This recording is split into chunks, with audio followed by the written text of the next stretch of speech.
Christiana Figueres is a world authority on global climate change and was the Executive Secretary of the UNFCCC from 2010 till 2016.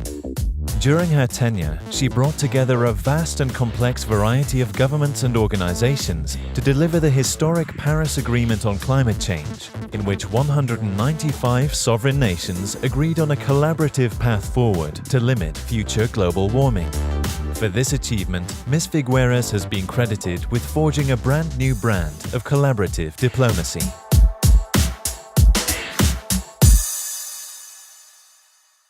Hello to all of you and good morning. Thank you very much for being here. Thank you for everything that you've done to advance solar, and thank you for being willing to take me on screen, which I highly appreciate.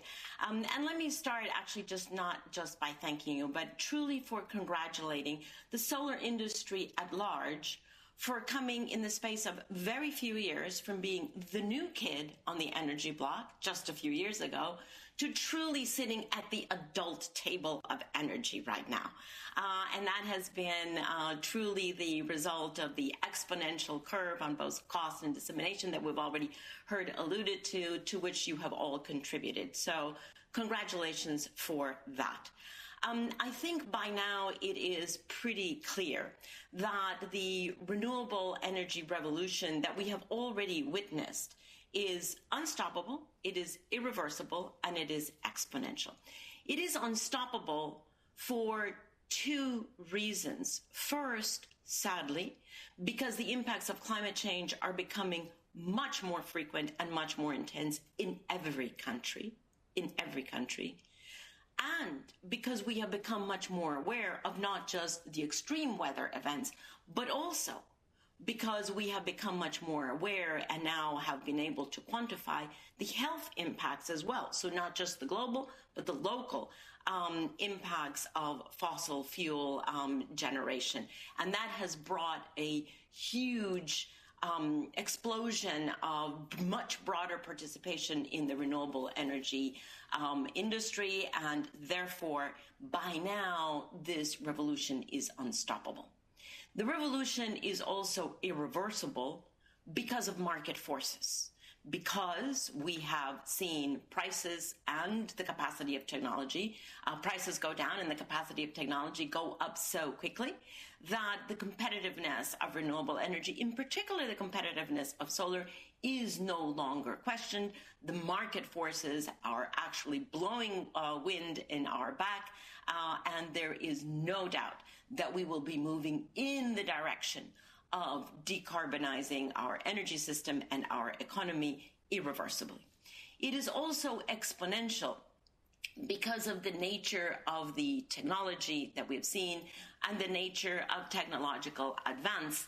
And my good friend Jeremy Leggett will follow me this morning and will give you detailed examples and data of what this exponential curve has actually been built on. So it's a very exciting curve that we are seeing. Without going into the specific details that Jeremy will share with you, let me just give you a few numbers at the global scale. So we already know that there are 125 companies that have joined the 100 renewable energy 100% RE100, which is a commitment to produce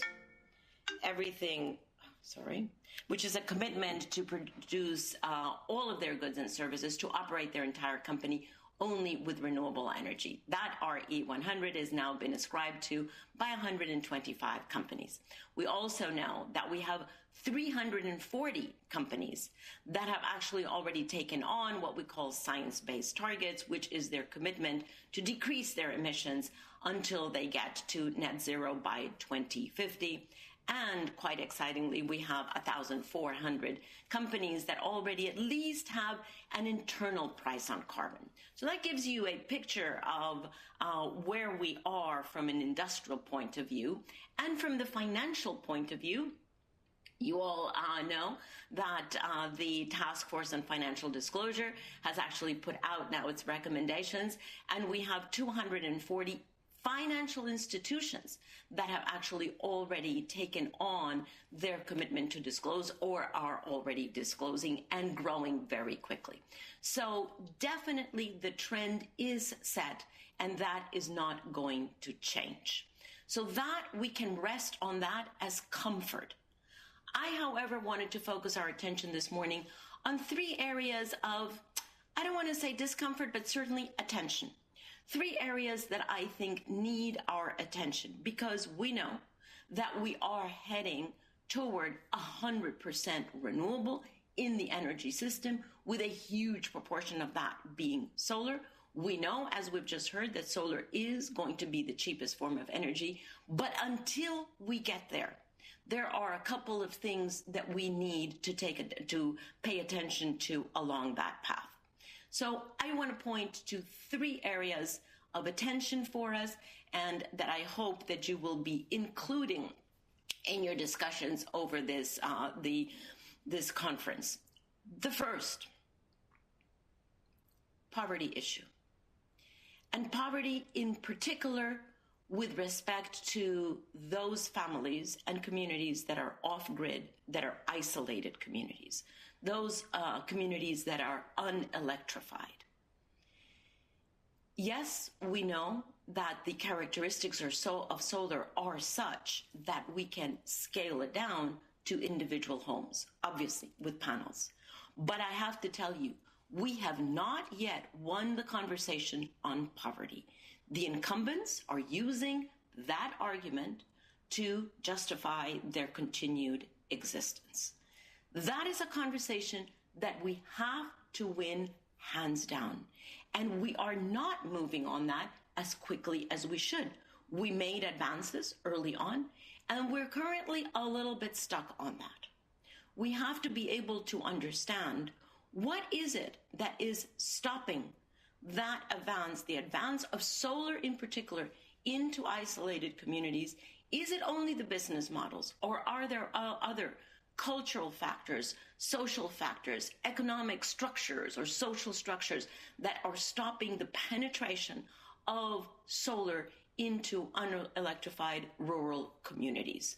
Because the argument and the testament of solar in particular being the most powerful factor to democratize energy and to address poverty, we have to win that argument. So when you look at how to make solar bankable, I would very much encourage you to also take a look at that specific application of solar, because it is, as you know, one that clearly affects SDGs in general and poverty very specifically. The second point of attention that I wanted to draw you to is now not just off-grid, but actually utility scale and grid connected solar energy. So we know that scale is no longer a problem. We can meet any scale that is necessary with solar. That is not the issue. The issue that I'm looking at now is the particular financial instrument that is being used by an increasing number of governments to bring renewable energy on board into the grid, and that is auctions. And it has been very successful because it has allowed solar in particular, but wind also, that are very cost competitive, to come in on board and compete against the incumbents. However, I am beginning to get nervous, and I would be very interested to see what you conclude from this conference. I'm beginning to get nervous that we're reaching a point in which those auctions are actually working against us. And what I mean by that is I am seeing prices that are down at 2 cents, 3 cents, very good news. But the question is, if you are competing against each other, are we beginning to cannibalize each other? Are we actually beginning to undercut the viable price of construction and operation?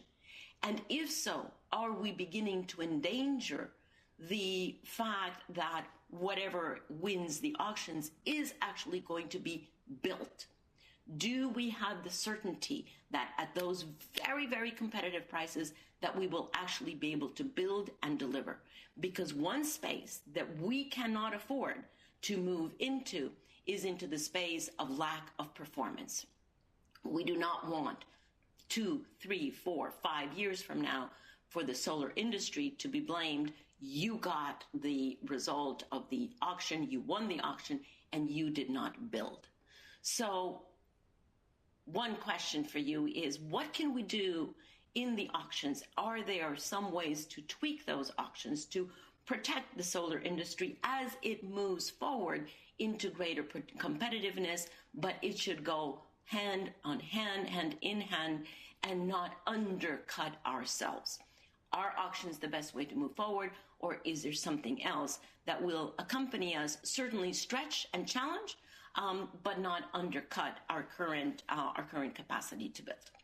And the third piece that I wanted to bring to your attention is what I would call the carrying capacity of the energy system. Yes, definitely we're moving toward 100% renewable energy, but how are we going to get there? And one of the major issues that will determine the speed with which we get to 100% renewable energy is certainly the capacity to firm that power up. And we know that while solar and wind have actually moved forward very, very quickly, storage is actually lagging behind, getting a lot of attention and a lot of investment and a lot of R&D, but definitely lagging behind the capacity to generate that solar and wind have.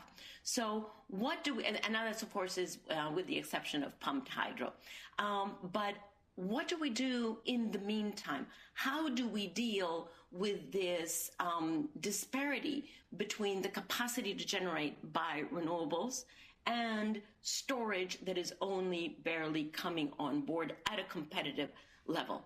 How do we deal with the fact that if storage does not move forward much quicker, we may be hitting a soft barrier on the electric grid systems that comes, I'm told, more or less at 25% of renewables, beyond which it's going to get very difficult for governments to actually allow or in fact encourage renewables to go on the grid because of the concern of firming that power, except, of course, in those countries that have outstanding wind regime that can take care of itself, such as Denmark and, in fact, my own Costa Rica. But what do we do in the meantime? Is it time for the solar industry to actually begin to consider partnerships with storage companies?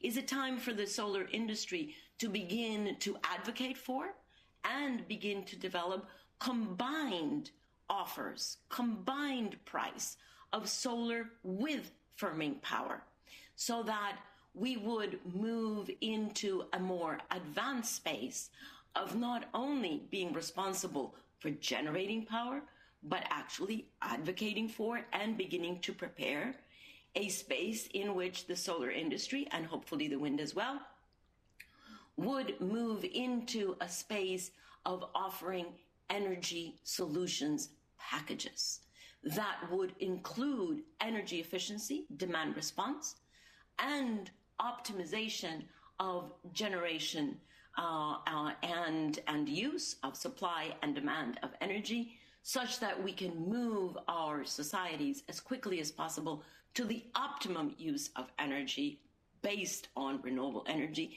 and not just to continue expanding generation beyond what is optimal for use.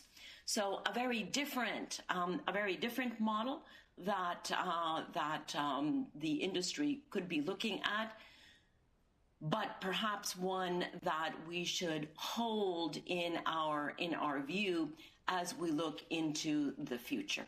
So with those three points for your attention, hopefully during this conference, I would like to again thank you very much for everything that you've done to bring us to the point that we can actually begin to look at these, even in fact, much more challenging issues that are facing us now that the solar energy is an adult at the table.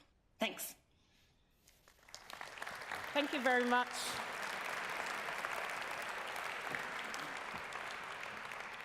Thank you very much, Christiana. Hi, I'm Rolake, the moderator for today, and we're just going to open it up for a few minutes for some questions. And whilst you can put questions and comments on the app, I've got one. I think I'll start off with one question. I really loved what you said about the three key dynamics you see as the trends being unstoppable, being exponential, and being irreversible. I just wanted to take you back a bit, take a step back. One of the things that you mentioned in a TED talk you gave in 2016, you talked about the things that hampered progress in the past and mentioned about the deeply entrenched divide between the global north and the global south, particularly around the issue of climate change. And given that we've seen an evolution in the global political landscape, is this something that is of concern for you going forward? Particularly as we seek to accelerate the development of the renewables energy sector globally? Well, I wish I could say no, it is no longer a concern, but that's not true. I think the divide between the global north and the global south is something that will accompany us for still a very long time. And it is a very easy default to fall into. If we allow the conversation on the other side of that ledger of how do we collaborate, how do we support each other in order to deliver, frankly, the SDGs, which are the metrics for development, in particular of the South, but not that the North is excluded. If we're not able to work alongside each other and maximize each other's contribution to the achievement of the SDGs, we will fall back into the North-South divide. Now, it so happens that energy, and in particular solar energy and renewable energy, are actually one of the bridges toward achieving the SDGs, and that's why it is so important that we truly collaborate across countries, across sectors, to be able to move the potential of renewables up the ladder as fast as possible. All right, thanks for that response. We've also got some questions which have popped up, and I'll encourage you all to please vote for questions. Christiana, one of the questions we have here, you refer to auctions and your concern around auctions, and someone is asking, Alexander Otten, are you against auctions and want to go back to FIT, presumably feeding tariffs? Would you please mind answering that question? No, I'm definitely not against auctions, and I think they have shown in country after country after country how very helpful they have been. What I'm pointing to is that the area that the auctions are taking us to, where in fact, because Spain was already mentioned this morning, Spain is a very good example of auctions being put on the table, and you have companies participating in those auctions at prices that you really wonder whether they will be able to deliver. And even will those companies be able to deliver? So I'm a little bit concerned that the auctions are actually taking us to an irresponsible extreme, or perhaps just taking us too quickly to that extreme, because the auction really works on the competitiveness of price. So I'm not against auctions. I'm just saying, are there other ways that we could tweak auctions, that we could protect the industry? And protecting doesn't mean protectionism.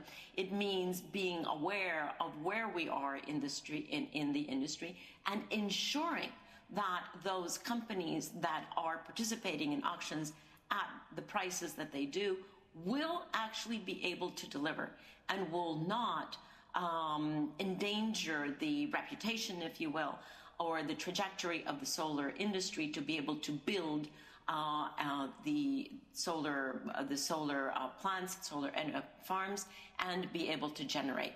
So it's just a word of caution. It is not against auctions. All right, thanks for that. And perhaps closer related to that, one of the most popular questions here is, how do you solve trade wars that threaten low-cost panels and powers? I can see you smiling. Perhaps that's something you've engaged on quite a lot. What are your thoughts on that? No, I wish I had engaged, because honestly, I do think that it is one of the ghosts that have arisen from this, and that we still have to tackle. And we have seen the result of trade wars. For example, China versus Germany in the early stages of solar panel development. A very difficult issue, and one that honestly I do think requires very, very clear attention on the part of WTO. And it was very clear before we had the Paris Agreement, the WTO did not want to step in to trade, to any trade discussions on climate. And as was told to me by Pascal Lamy, who was heading WTO at that time, he said, you get the global agreement first, climate does its job first, and then trade will move in. Well, it is time to inform trade that climate has done its thing, that we do have a global structure, and that I do think that trade needs to embrace these issues much, much more quickly before we get into some serious arenas. And I guess just to sort of tease that idea further, one of the things, the first question I asked around the global north and south, one of the things that's often been said is that many emerging market economies, rather than move to perhaps, for instance, local manufacture of panels, should build competitive advantages in parts of the solar energy value chain that they do have a competitive advantage in. Is that something you subscribe to? And wouldn't that be perhaps a more efficient way to approach the sector? Well, and it is an argument that India has made for quite a long time, because India has been very concerned about the intellectual property rights that might be imposed against them on the part, in particular, of renewable energy. And we do know that there are very many developing countries that have advanced technical capacities that they could develop their own industry. So yes, absolutely. And the good news is that the market is growing so quickly and so exponentially that there is a market for not just the traditional producers, but also for new producers to come in if they can produce with the same quality and at a competitive price. And I do think that the production market will be opening up, and we will have more and more companies at least situated, if not originating in ownership in developing countries. Thanks, Christiana. And here's one for you. Tim Gotcha asked the question, blended finance is essential to delivering projects at acceptable prices for the poorest countries. What are the next steps for blended finance? I'm sure you could give a whole presentation on that. Just do it. Just do it is the next step. I don't know how many discussions I have heard about, yes, the panacea to all of this is blended finance. I think it's time for us to get out of the talk shop on blended finance and see some really concrete models that go to scale and that actually do this. Why are we not doing it? Why is the World Bank not taking the lead on this? Why are commercial banks not taking the lead on this? Yes, it requires cross-sector collaboration, right? Because it requires soft financing or public financing, for example, from the World Bank, to attract the much harder capital from private sector. But we know that it would work, or at least let's try some efforts in that to figure out what is successful and what has to be done. But I'm honestly losing my patience on the discussions about blended finance, and I say, like Nike, just do it. All right, thanks for that. I think one of the things that's been asked here is around the role of state-owned energy companies and distribution companies, who perhaps may have vested interests in either hampering or accelerating renewable energy development. Do you have any thoughts on that? State-owned oil and gas companies? State-owned utilities or distribution companies who may have a vested interest, and that may sometimes challenge the acceleration of renewable energy projects. Yeah, I mean, I think we all know that utilities in particular, national utilities, are really challenged right now because they were created and they operate according to a very different logic than that with which they are being faced now. And it is time for utilities in particular to begin to figure out how are they going to evolve in this space.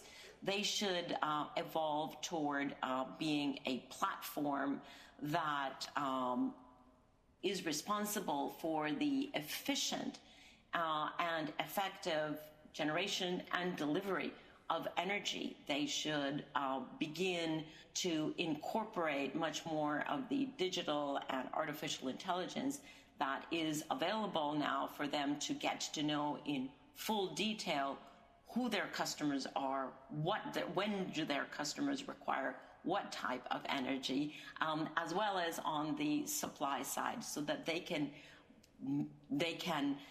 if you will, direct the traffic much better and avoid unnecessary idle plants that are sitting there and that perhaps would get built unless we do our job properly.